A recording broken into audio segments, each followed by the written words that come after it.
Volem donar les gràcies al Baltasar Fons i al Pere Pau Ximenis que venen a oferir-nos aquest recital de poemes del Martí Pol amb motiu de ser el 15è aniversari de la mort del poeta.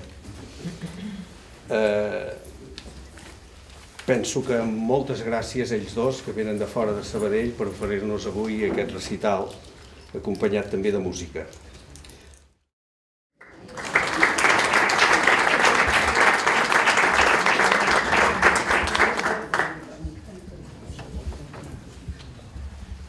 Diguem que me n'anava, però torno.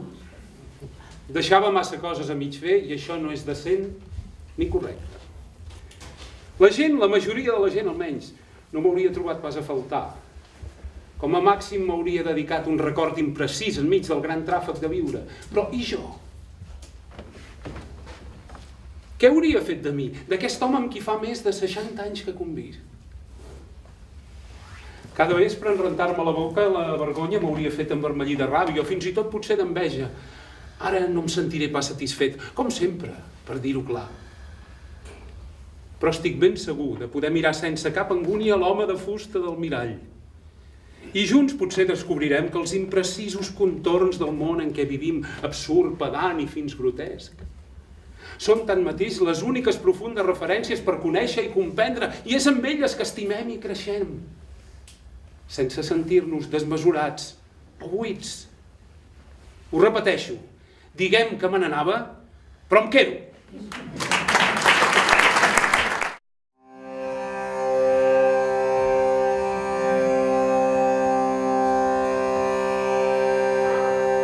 Vas néixer el 1929 a Roda de Ter, a la Plana de Vic. Ets el poeta del poble. Als 14 anys entres a treballar en unes filatures, a la Blava. Ets el poeta de la fàbrica. Ets el poeta que fa una llarga creixença, endins, enfora, amunt. Ets el poeta de l'arrel i l'escorça, del llarg viatge. I ets un activista cultural a la Catalunya comarcal, home de teatre, de cinefòrums, de cantants de la nova cançó amb la guitarra sota el braç.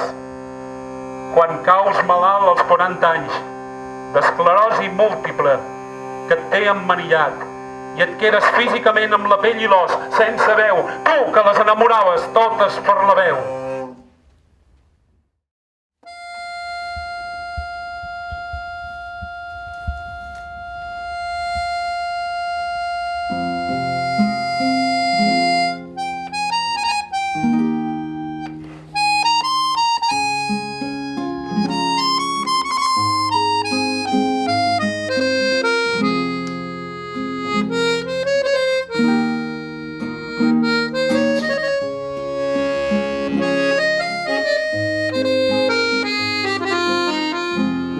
De llum, quan la tarda fina, si el rostoll s'adorm, tot és de joguina, un estel petit, obre l'ull i parla, on serà l'amor, que no puc trobar-la, on serà l'amor, fa la lluna bruna, l'he cercat per tot, que n'estic dejuna, i l'amor ocult entre satavies, riu que riu content de ses traïdories.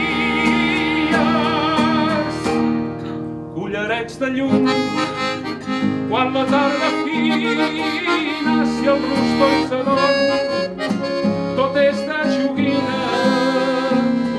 De llum, quan la tarda fina, si el rostoll s'adorm, tot és de joguina.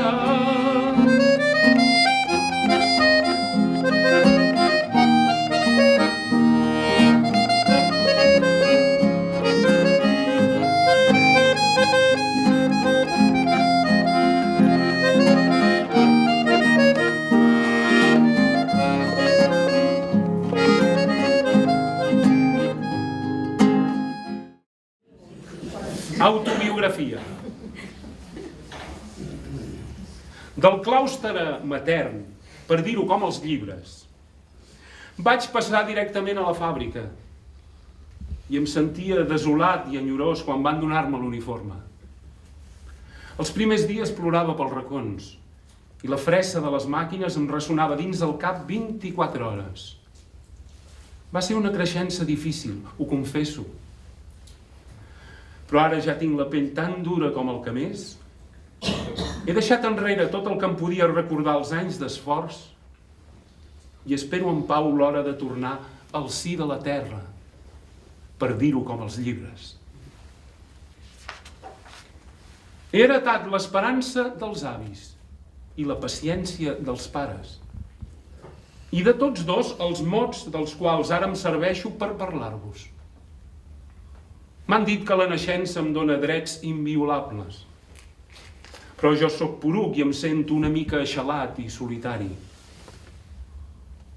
Visc en un poble petit, en un país petit. I tanmateix vull que quedi ben clar que això que escric ho escric per a tothom. I que per a mi és com si el món sencer girés entorn de l'eix dels meus poemes. Vagarejo tot sol pels carrers en silenci i cada vespre escolto el cant de les sirenes des del terrat de casa.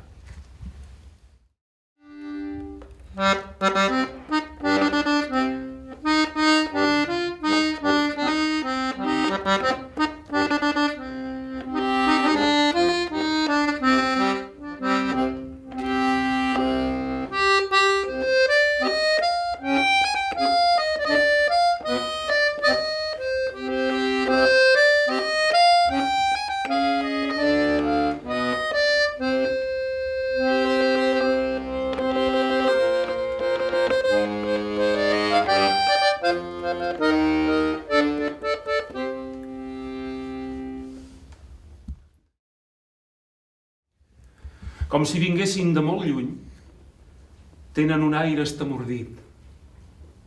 La boira els lleva a poc la gran peresa de la nit. Caminen d'esma pel carrer i es mig saluden tendrament. Van a la feina molt abans de fer-se clar, la pobra gent. Porten bufandes de colors per allunyar la solitud. Amb veus d'infant meravellat parlen de somnis no viscuts, estimen l'aire del matí que els agombola tendrament i creixen dòcils com ocells, empresonats, la pobra gent.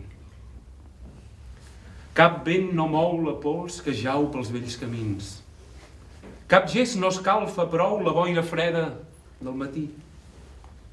Tot un passat d'esforç no fa el camí menys dur.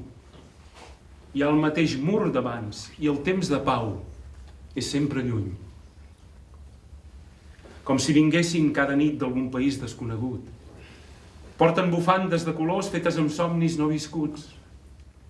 Estimen l'aire del matí que els agombola tendrament i creixen dòcils com ocells empresonats, la pobra gent.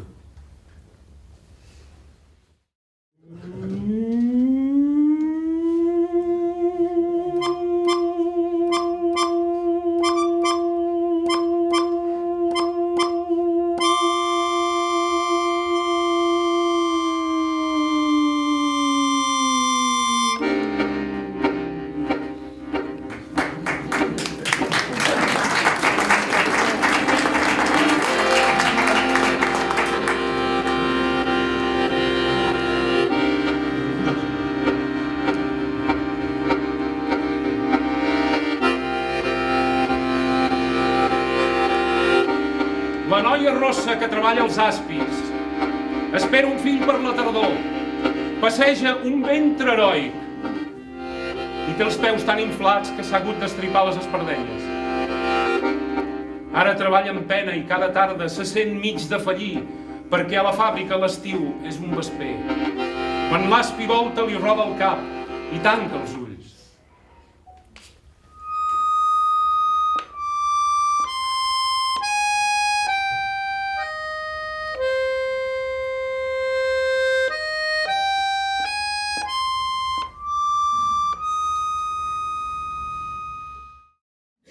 La Rita mira amb ell.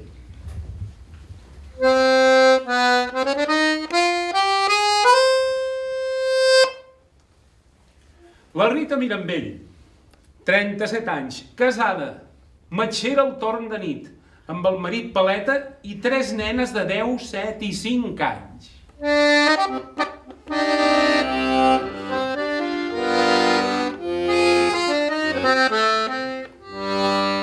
La Rita, dic, cada dia es fa feines al col·legi de monges a canvi d'un descompte en el preu dels rebuts i a casa seva cuina, renta i endreça.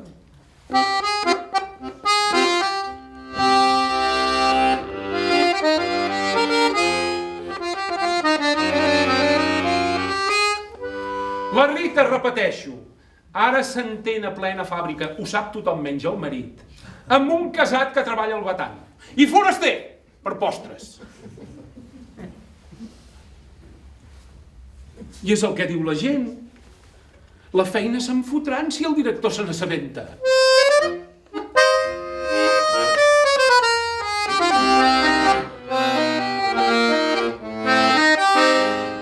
Quin poc catús, redeu, els pobres.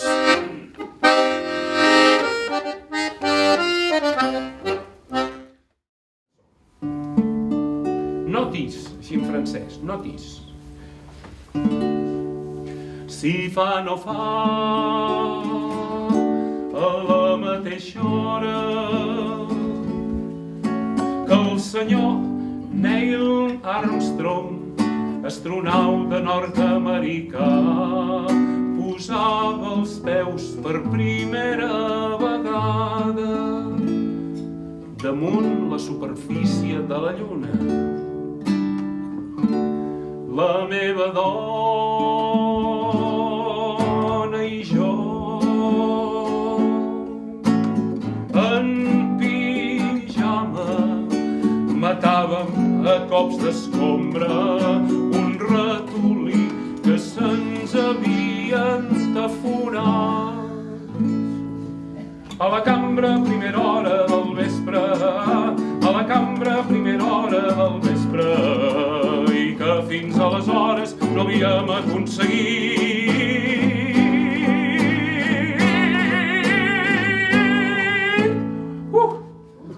de localitzar.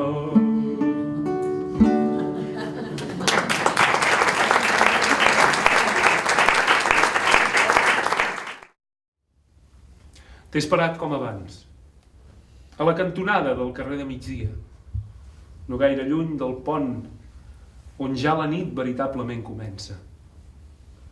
T'he esperat com abans, sota el mateix fanal que tu trobaves sinistre, i també duia el vell impermeable amb el coll alçat. També plovia avui, com abans, ho recordes? Estimàvem la pluja, la fràgil intimitat de la pluja. I passejàvem pels carrers en silenci, ran mateix de les cases torbadores, i et repenjaves tendrament al meu braç. Tot era com abans, però tu no has vingut. Llavors algú ha passat i m'ha mirat amb estranyesa, i una parella a l'altra cantonada s'ha aturat un moment per besar-se. He encès la darrera cigarreta i he tornat lentament cap a casa. En alguna ràdio llunyana, la Greco cantava.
Llavors, lliures i sols, sense dir cap paraula, ens besarem de nou, amb una força estranya.